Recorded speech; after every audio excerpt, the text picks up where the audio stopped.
Hello, my magical angels. Welcome back to my witchy corner of the internet.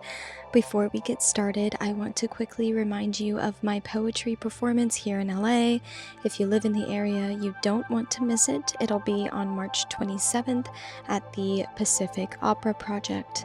If you buy your ticket online, it is $20 and it is $25 at the door. You can grab your ticket by clicking the link in the description box below. I wanted to do a dedicated video to the spring equinox, also known as the vernal equinox, or Ostara, which is derived from the pagan goddess of spring. The witch's Sabbath Ostara is a time to uncross our path and welcome the energy of renewal, of a new season of planting seeds of intention and of conscious spiritual healing. The vernal equinox is when the sun moves directly above the Earth's equator, offering a rebirth and the start of all that is new. The spring equinox has been recognized as a spiritually connected turn of the wheel by cultures all over the world for centuries. I wish I resided closer to one of these spring equinox Neolithic structures, such as Loch Cairns in Ireland or Noath in Ireland, so that I could arrive at these ancient altars and pay my respects to the sun god rising in real time, in real life.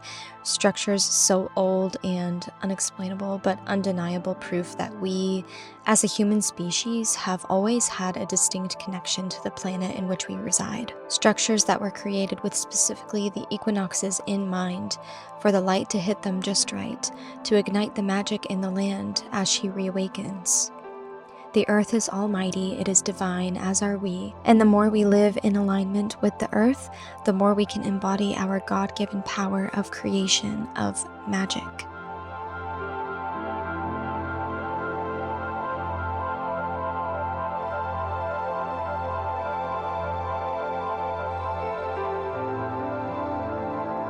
Spring is my favorite season. So out of all the witches' Sabbats, this one and Beltane have always resonated with me the most, for their fiery, vibrant, and celebratory energy. For the mental and spiritual reset I intentionally carve out in tandem with the earth and her cycles. After prayer and some self-reflection, it struck me how I have much more I need to let go of before I can carry anything new at all. How I am to manifest my dreams or work with the present season if I am still crossed up in past regrets, in what-ifs, still wrapped in a blanket of shame. There is a compass in my soul and it guides me through this odyssey of death and rebirth and death again.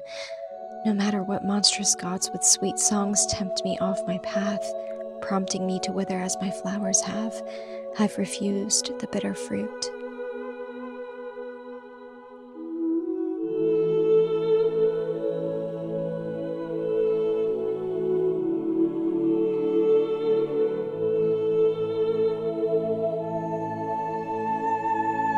My dead flowers are all that I grieve for, petals of love shriveled up and left behind. I cannot be bound to what was. I must free myself, spread my arms wide, and welcome the sun of renewal.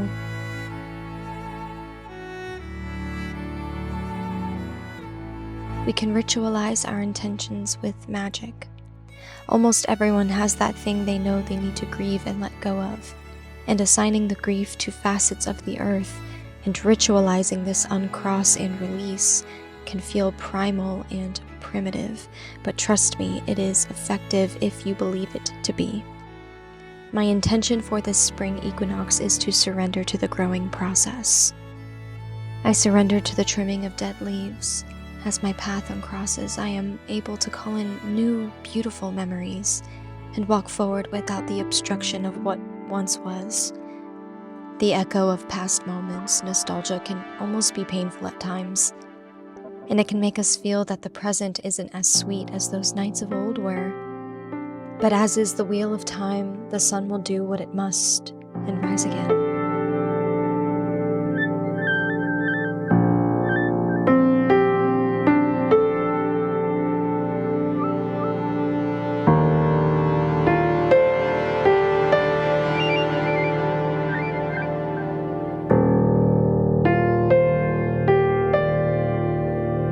A small ritual you can do any morning but will feel especially magical for the spring equinox is to rise with the sun and dance. Dance as ritual.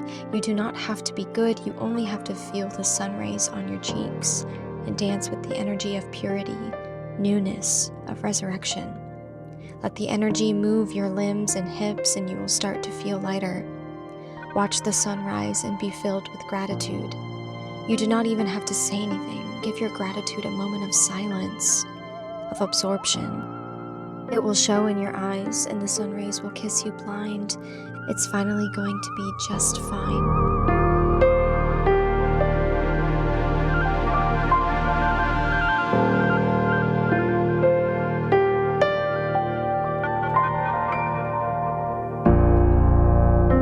To add even more intention to this ritual, you can give something back to the earth. As I have given my dead flowers of grief and goodbye, may they rot into the earth and be transmuted into something fresher for me. You need not mourn them anymore. They showed their beauty as they were designed, as did the good times.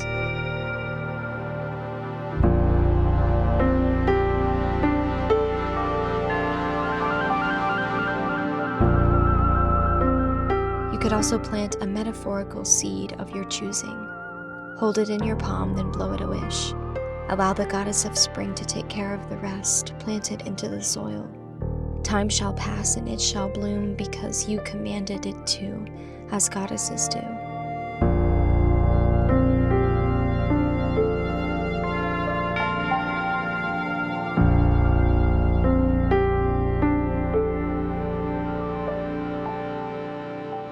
Energetic renewal is also physical, as this is the perfect time for a spring cleaning. I decided to clean out my closet and donate anything that I associated with a version of myself that no longer felt aligned. I don't know why clothes hold memory the way they do, but it feels surprisingly good to refresh your wardrobe and start fresh in your fashion. And if you know you won't be wearing something again, why allow it to take up space when you can make room for what's new?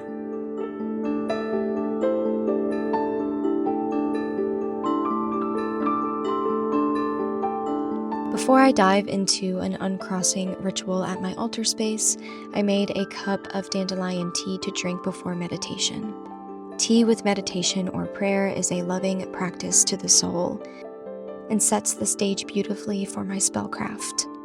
Dandelions are a staple flower of spring, consuming the energy of bloom, of joy, of ripeness, and it also tastes delicious.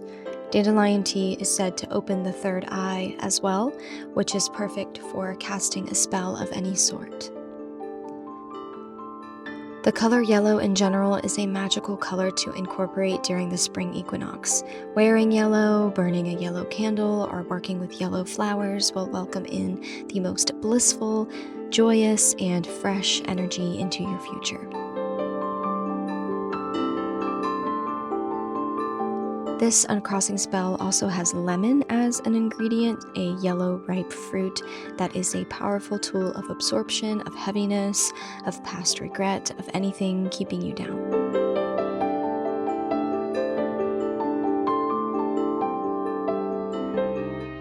Why uncrossing and why now? The vernal equinox is all about neutrality. It's about balance.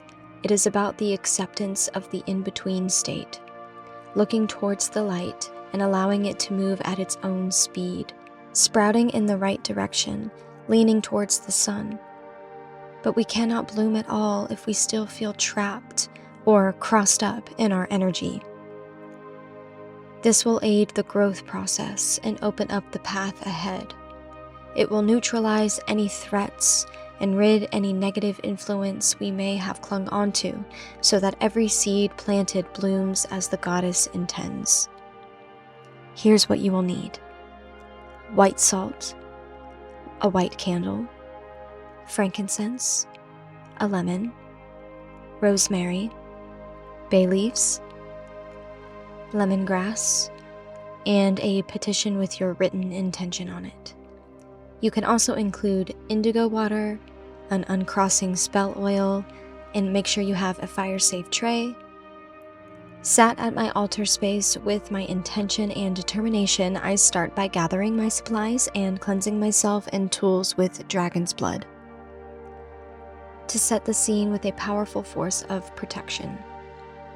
The smoke infuses the space with just the right energy my soul was searching for, and I'm ready to blend my herbs with intention.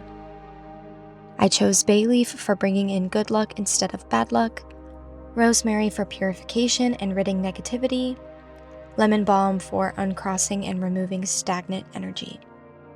I like to program my herbs as I go and tell them what I want them to do as I grind them up a bit in my mortar and pestle, preparing them for the spell. Setting them to the side for a moment, it's time to prep my gold tray for the spell.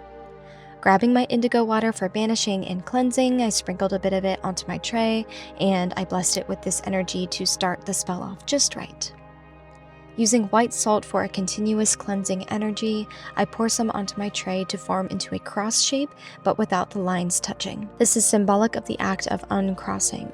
We want to open ourselves up in our path. Make sure you leave room in the center for your uncrossing candle. Lemons being yellow, bright, and joyful is perfect for spring, and it being a cleansing agent is even more beneficial for this uncrossing ritual.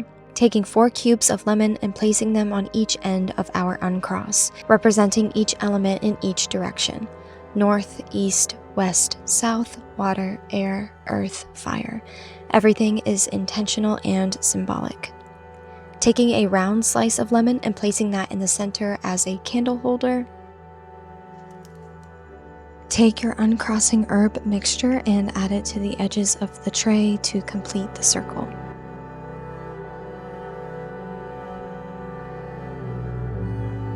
Take a white candle and bless it with the oil of your choice.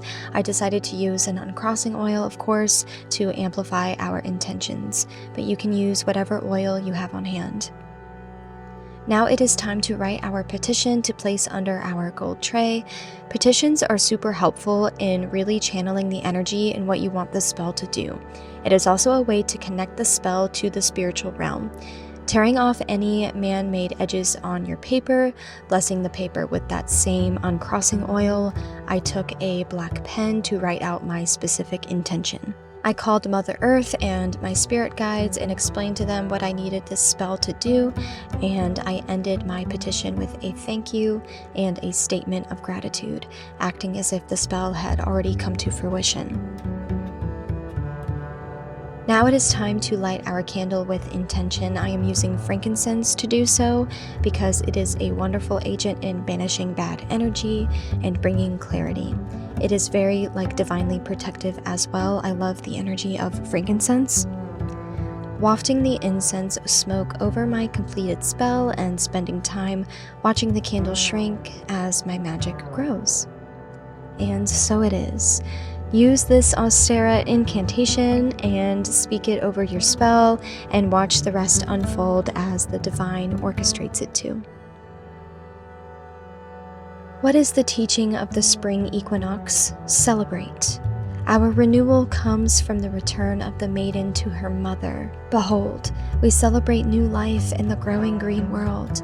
We are uncrossed and freed from the dark. We are free to enjoy the blessings of the sun's return.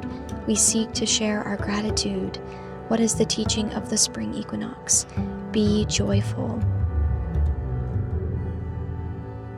Take your time to sit and envision what you want your future to look like. Step into the energy as if the sun is already lighting your life up with dreams that have come true. Give gratitude to the spring goddess for her wisdom and guidance. Think of something you're grateful for in your life, and above all, be grateful to yourself for getting yourself to this point. You have something to be proud of. Acknowledge it as the goddess surely does. As the sun decides to sleep and falls behind night again, there is still an offering to be made to the Fae. For fairies paint the world green and bright as the spring season arrives, and they do appreciate a token of our gratitude. I always leave a small cup of milk overnight as an offering to the Fae, the forest spirits. I always keep the entities of the earth as a forefront of my practice. Well, my angels, I hope your spring season is filled with an abundance of joy, an abundance of peace. The new times are here. Walk with conviction and trust in what is to come. Blessed be, and I will see you the next time. Bye-bye.